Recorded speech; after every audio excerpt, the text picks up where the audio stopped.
Welcome to the Rising Leader Podcast. I'm your host, Mark J. Silverman.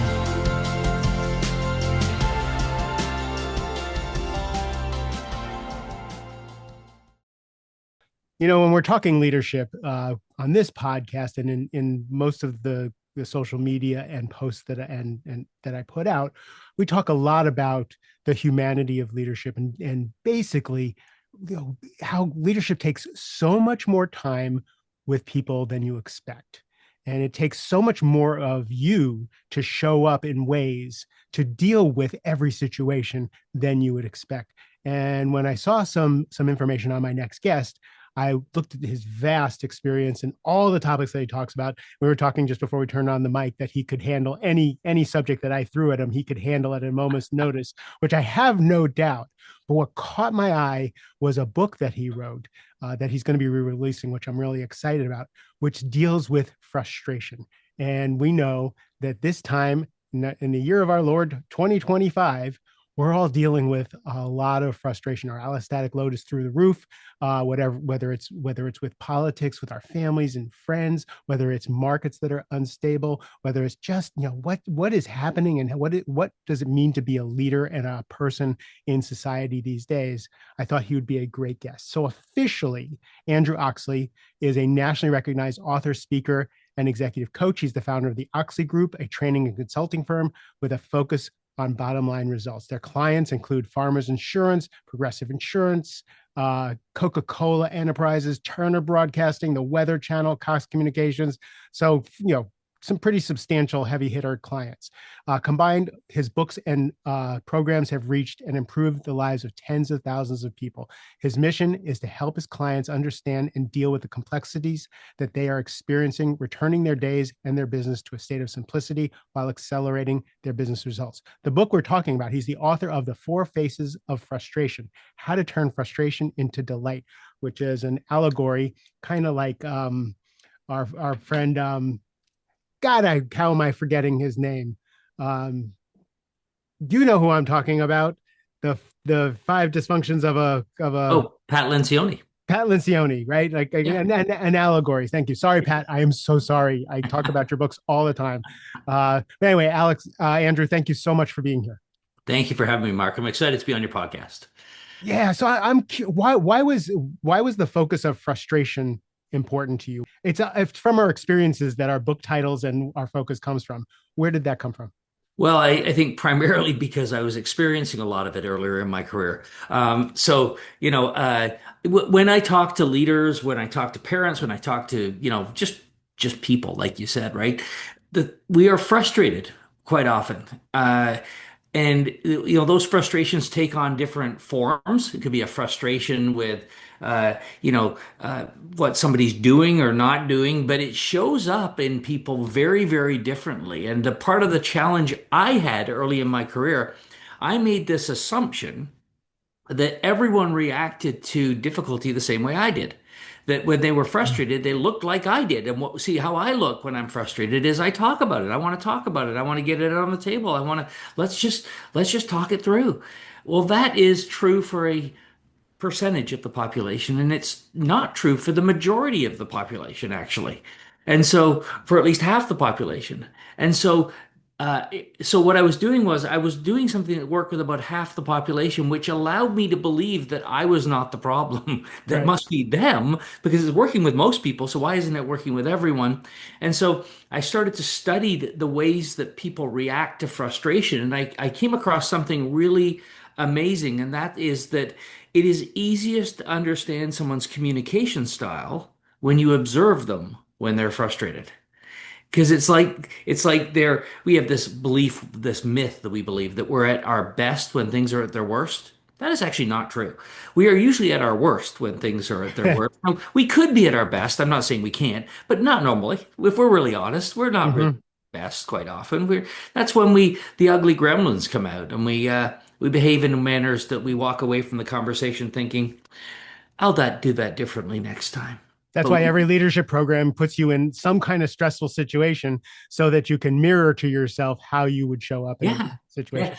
So really, I come to what I do today from an operational leadership background, and everything that I teach now is because I messed it up at some point, Mhm. and I learned what worked, and then I've had the pleasure really and the great fortune to work with tens of thousands of leaders, and I always say you don't have to be very smart. If you can work with enough people, you get to see what works and what doesn't work, and the patterns are there, right? We just sometimes we don't want to see them because it points the finger back at ourselves about what we need to be doing differently.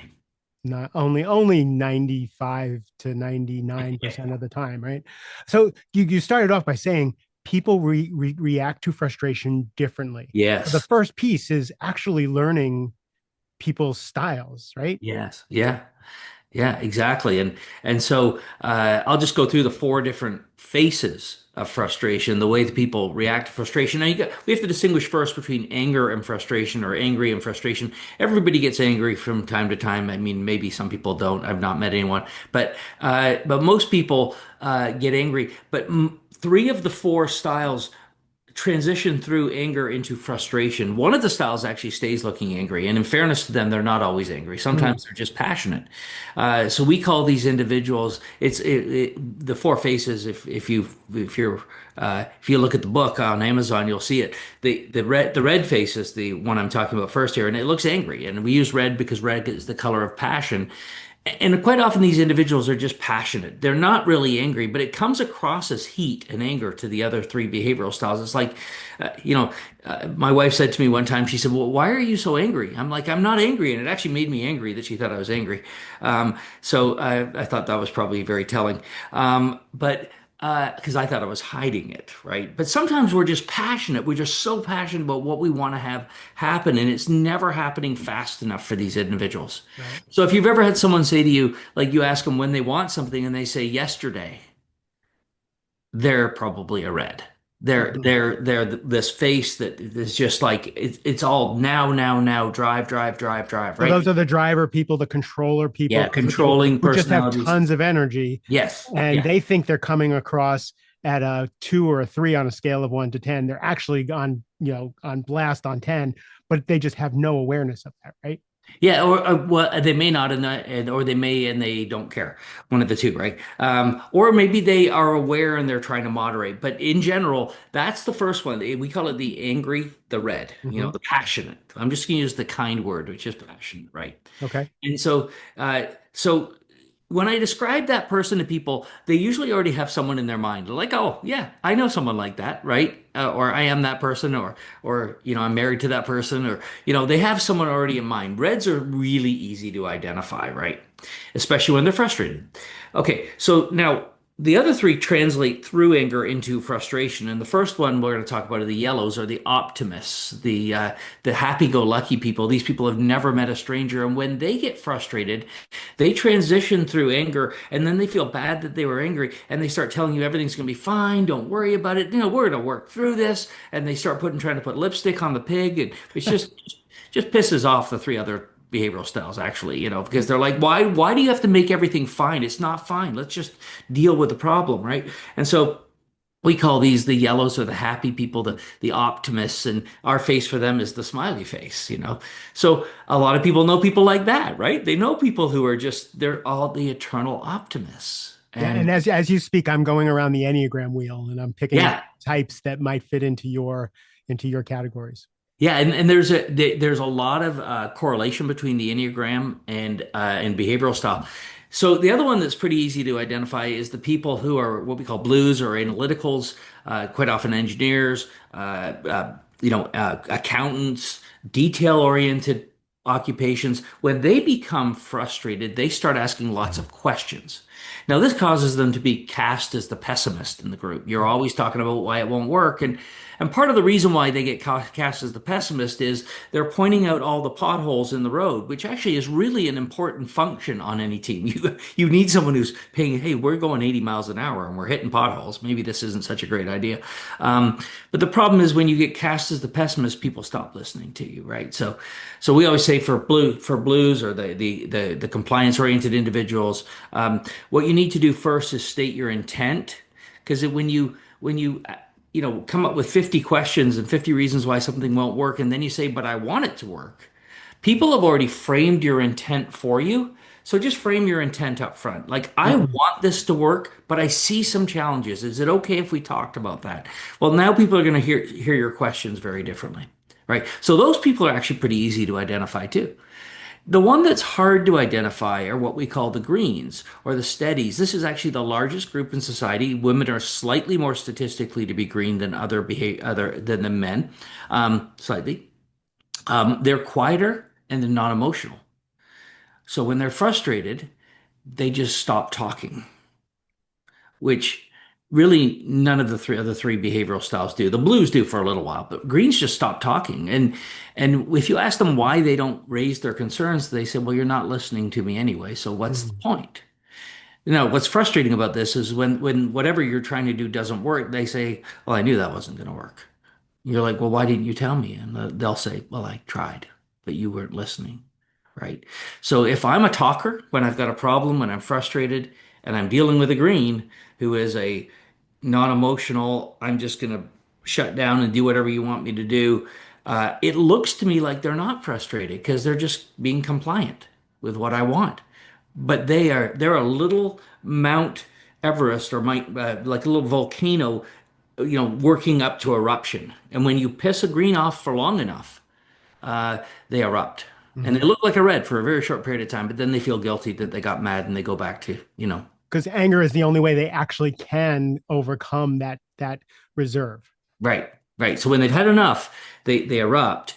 And here's what happens is when that happens, we react like all I said was, and we state the last thing we said, and here's how you know they're agreeing, because they say, it's not about that. It's about all this stuff that's been happening. And you're like, what the heck? I don't even remember all that stuff.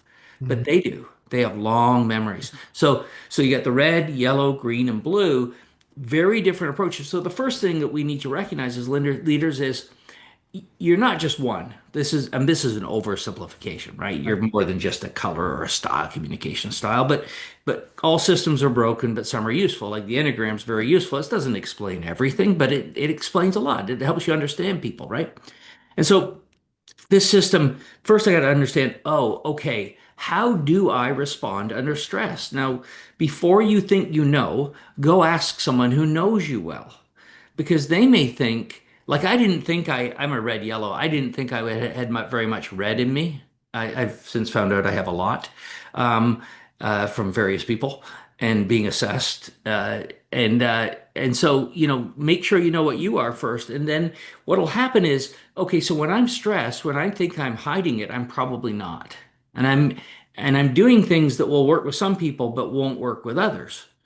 And then you got to figure out, well, how do the people I want to build a relationship with, how do they respond under stress? And then you have to have some strategies to act differently with those people. And the good thing about this stuff is it's not even that hard to do. It just takes a little bit of awareness and understanding. And it takes time to that you say it's not a lot of work, but it's work a lot of people don't feel they have the time to do Well, is to yes. contemplate how am I showing up? How am I showing up to other people? How are people interpreting my communication style? And then asking, right? I just did a bunch of 360s on a bunch of executives in an organization. And a lot of it was a surprise and a lot of it wasn't a surprise, but the few things that they didn't know were game changers for them. Yeah. Yeah. Always. Always. So, because we all have blind spots. So, one of our roles as coaches is a blind spot remover. It's like I had to tell somebody literally today, okay, I know you believe that to be true, but it's not. Like he actually stated something that was uh, uh, a belief he had. Mm-hmm. And it was in part of a long response he had to a question. And I said, can I just stop you there? You realize what you just said is not true. And I know you believe it is. And until we address the beliefs that underpin people's actions, then we can't we try to coach people on behaviors, but the beliefs generate the actions, not the other way around. So once I understand how I'm coming across to people, which is hard, right? Somebody asked me a question the other day, and something you could ask yourselves, those people in your audience, is like, what's it like to be on the other side of you? Mm-hmm. Like, what's it like dealing with you? And when I was first asked that question, I said, I'm wonderful. And they looked at me and they said, I know you think so. And we got to have people in our lives that are willing to speak the truth to us with love. And when people speak that to us, not like that are really care about us and want us to get better, when they do that, if we argue with them, they'll just stop talking to us. They'll just stop telling us. It's like it's not worth it, you know? So there's only three words you ever need to share when someone gives you some advice or some insight, and that's tell me more. Mhm.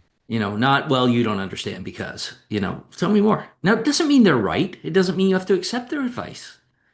You just have to listen and try to understand their perspective. And maybe you decide, they don't know what they're talking about. Okay, maybe they don't, but you'll never know unless you listen really well. Makes sense.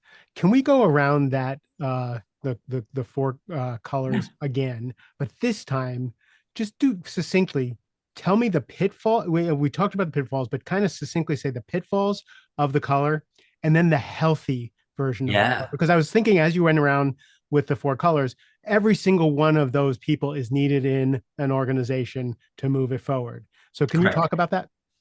Yeah, and you're absolutely right about that, by the way, because sometimes a red will be like, if I just had a bunch of reds, we'd take the mountain, and no, you wouldn't. There'd be blood on the floor. You'll argue about everything. So you need a mixture of these. The mixture creates the friction that allows the team to move forward. And without friction, there's no movement. Too much friction, the team gums up, right? So the strengths of a red are that they are driven. They're very direct. You never have to wonder what they feel about stuff. They've got a motor that never stops, right?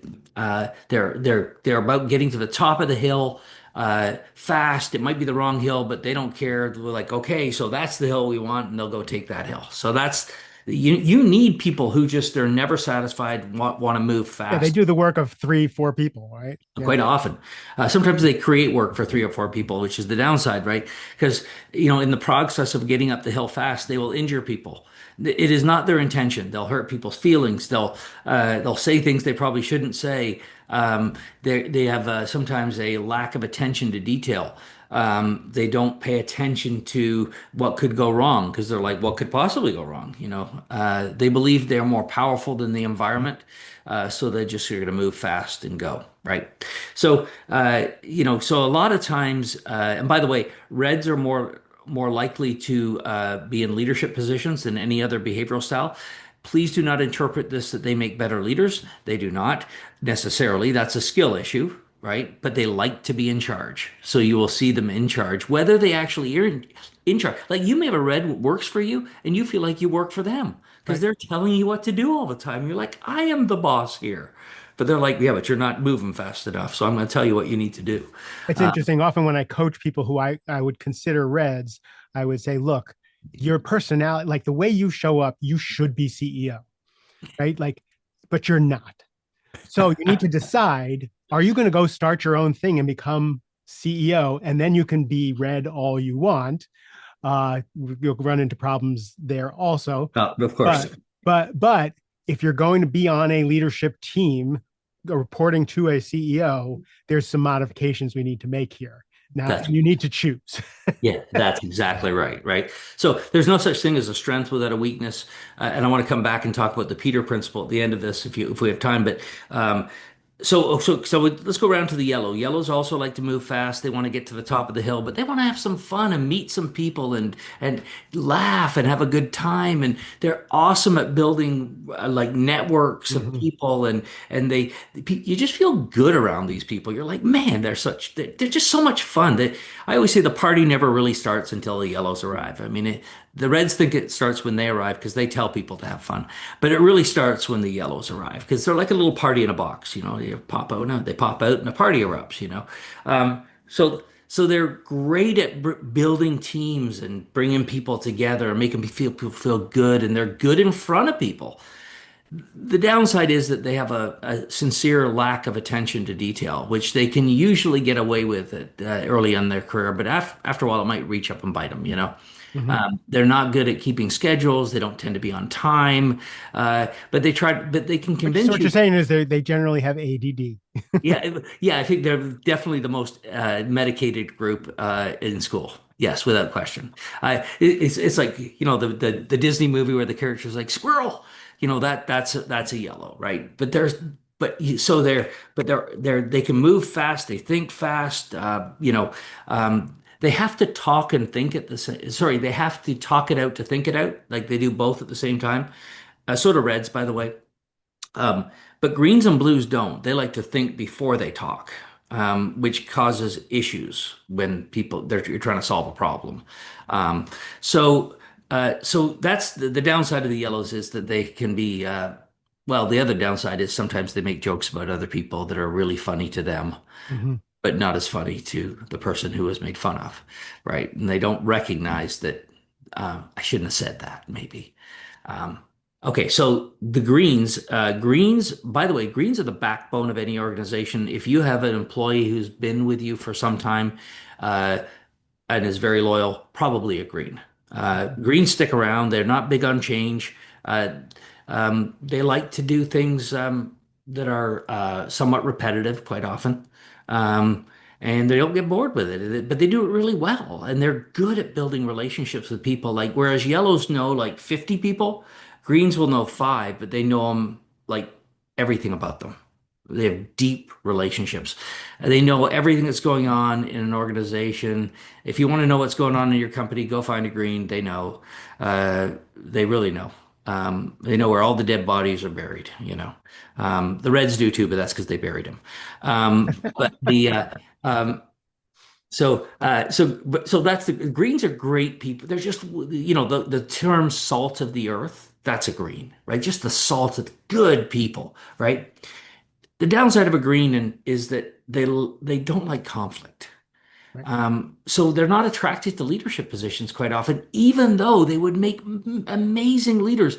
But they see the model of the red or the red yellow or the red blue as a leader. I'm like, I can't lead that way. So they think they're not a leader. I'm like, leadership is not a color.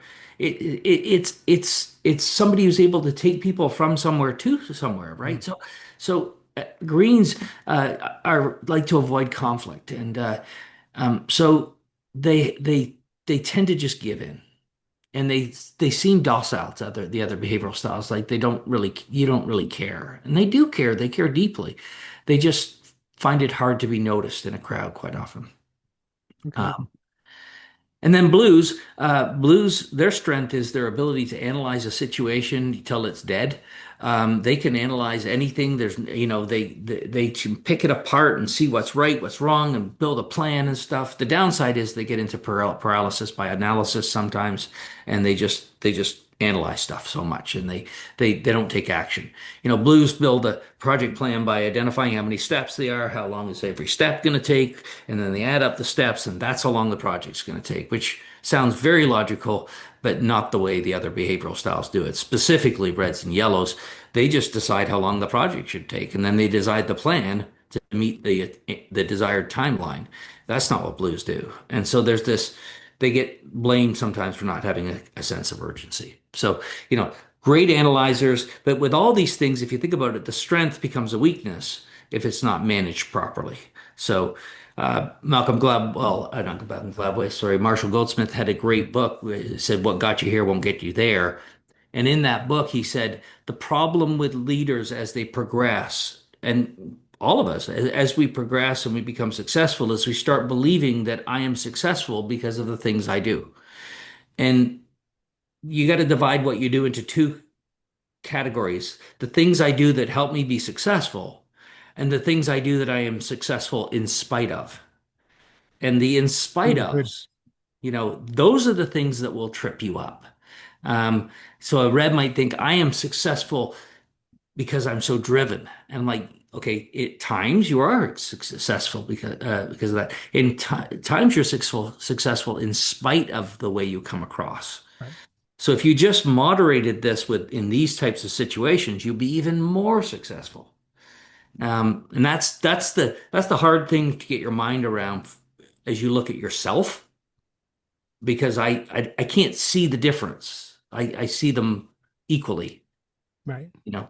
This is the Rising Leader podcast, right? Turning high achievers into effective leaders. It's exactly what you're saying is what got you here is not necessarily what's going to get you in there. It might hold you back, right? So Yeah. again, expanding your range, growing your capabilities I would say that none of us are any Enneagram type or disc type or color type in this matter. We all have the range of it, and we can work on kind of seeping into the others, right? Yeah, absolutely. And you think about rising leaders, so one of the beliefs that a rising leader quite often has is that, if you want to do something done right, you got to do it yourself, and that is a belief that will generate a lack of ability to trust and delegate as you grow a team, right? So now the problem with limiting beliefs is there's always evidence that they're true. I'm like, well, you don't understand. When I trust people, they screw up. I'm like, okay, that's the definition of a limiting belief. There is evidence that it is true, but is it helpful for me to believe that I can't trust people? Well, no, it's not helpful. Well, then like why would I hold on to that belief? Now you can't just say I can trust people. That's like just living in, I don't know, it's the Skittles universe, like Right. um I gotta say, well, what would an empowering belief about that be for a rising leader? It would be like, you know, um, people can be trusted, but sometimes even well-intentioned people go astray for a variety of reasons. I need to make sure that the people that I am delegating things to have an adequate skill and ability before I turn them loose.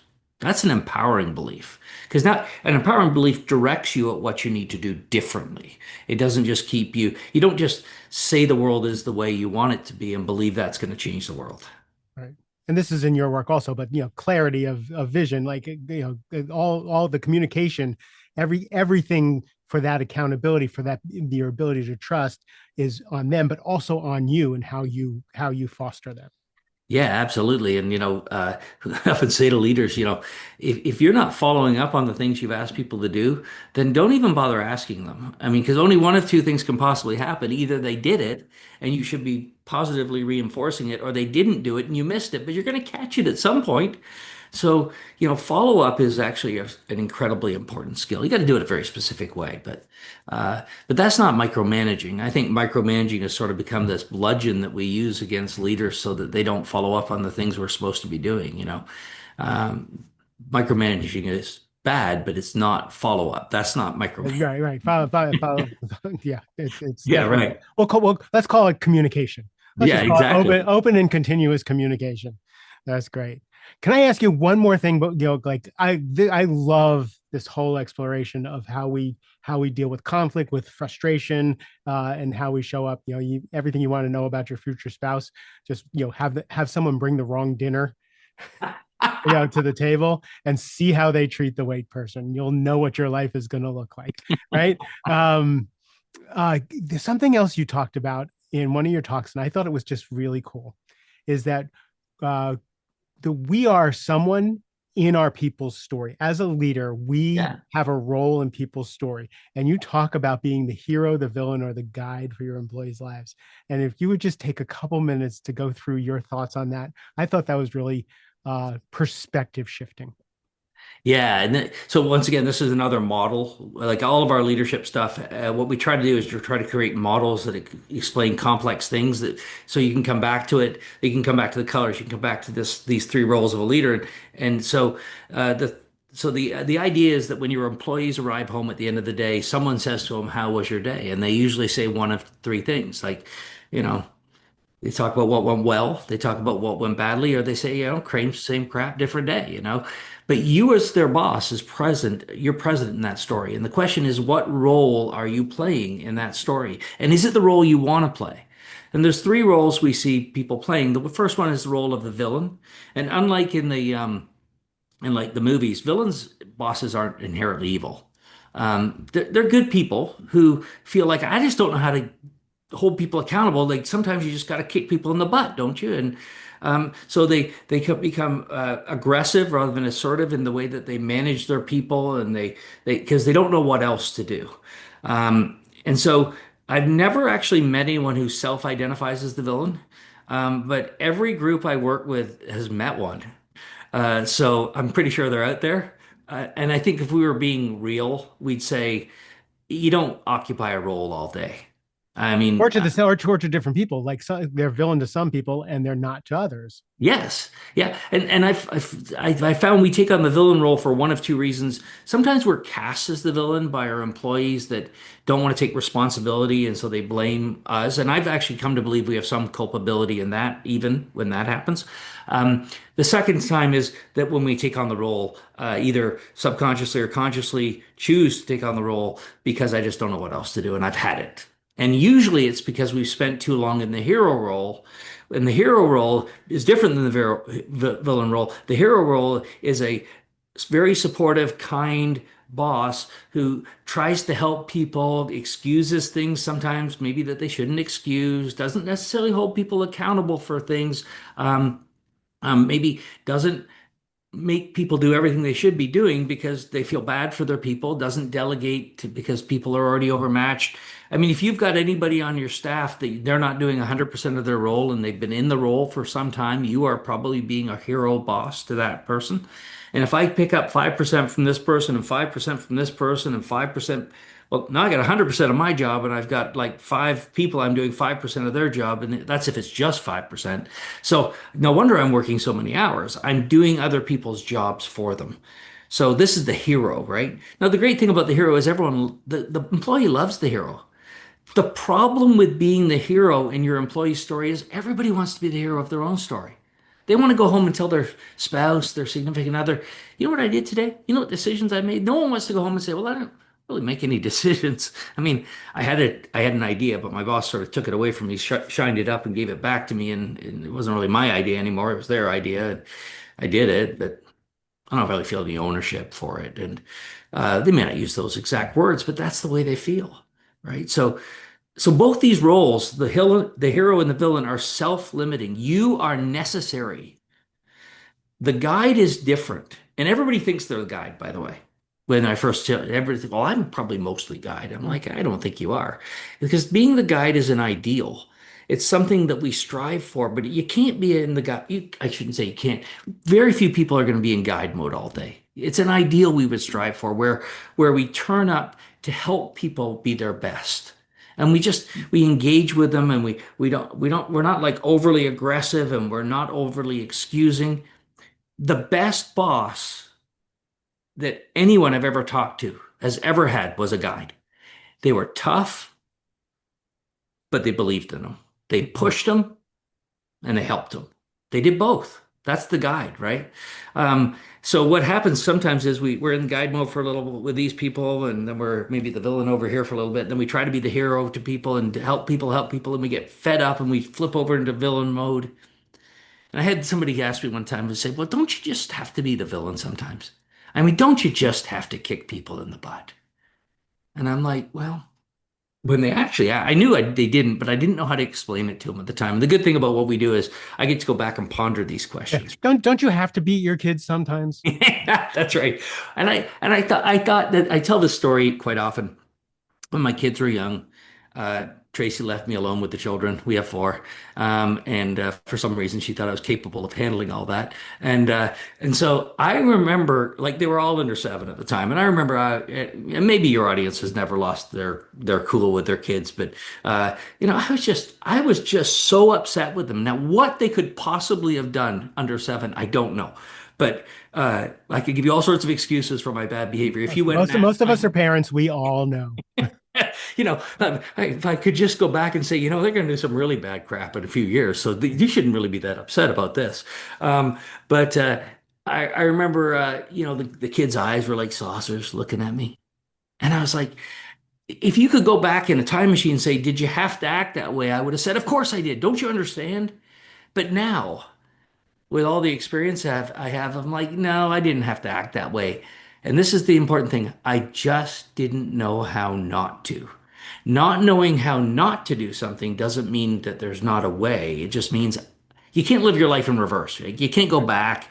You got to live forward. Sometimes we act badly in situations, and you say, okay, so what that tells me is there's something I need to learn. That is a area I need to grow in as a leader. Beautiful. So I'm just curious, have your kids forgiven you for that day? Yeah. Or are Yeah. they all in therapy talking about, Yeah. They're still in therapy. oh, you're the villain of that story? I'm not sure that they actually remember it the way I do.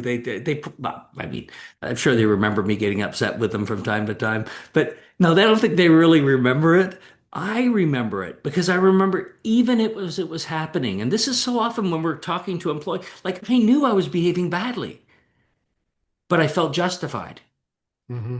in the bad behavior. I was not justified in the bad behavior. I had reasons. Don't get me wrong. You're sleep deprived when you have young Yeah, kids, and but I go back now. I'm like, you know what? I probably could have. If I'd just known what they were going to do later in life, I would have been so much more chill about what they were doing at that time. Because 100%. Then if you know that they're the ones who are going to be in charge of your decisions about you later on, we're really going to be nice to them. I'm getting to that point. I'm like, oh wait, these are the. I'm meeting my daughter-in-laws for the first time and I'm like, these are the women who are going to be taking care of me. I'm going to be nice to them because I know my sons aren't. So, that's but that's historically the way it goes, isn't it? Yeah. it's hilarious. This was so delightful. I really am. I'm so glad you came on the show, Andrew. Thank you for sharing. Yeah, I'm super excited to be on with you. Thank you for being such a great host. I appreciate it. That's great. If people want more of you, where can they find you? Two places. So if you go to Amazon, you can order the book, The Four Faces of Frustration by Andrew Oxley. Actually happen to be my mother's favorite author, only because none of my other siblings have written a book. But yes, so that book is available on Amazon, or if you go to transformingresults.com, we actually have a live leadership workshop we do. It's a 90-minute workshop where we go through a lot of these models and we help leaders create a blueprint for how to shift from where they are to where they'd like to be. Yeah, that 90-minute course on your website looks amazing. So we're going to put all the links in those show notes so you don't have to remember anything Andrew said about where to find them because you can just click on the show notes and find them. So again, thank you for being here. Thank you for having me, Mark. I wish you all the best. To everybody else, I hope this was valuable use of your time. I love you a ton. Have a great rest of the day.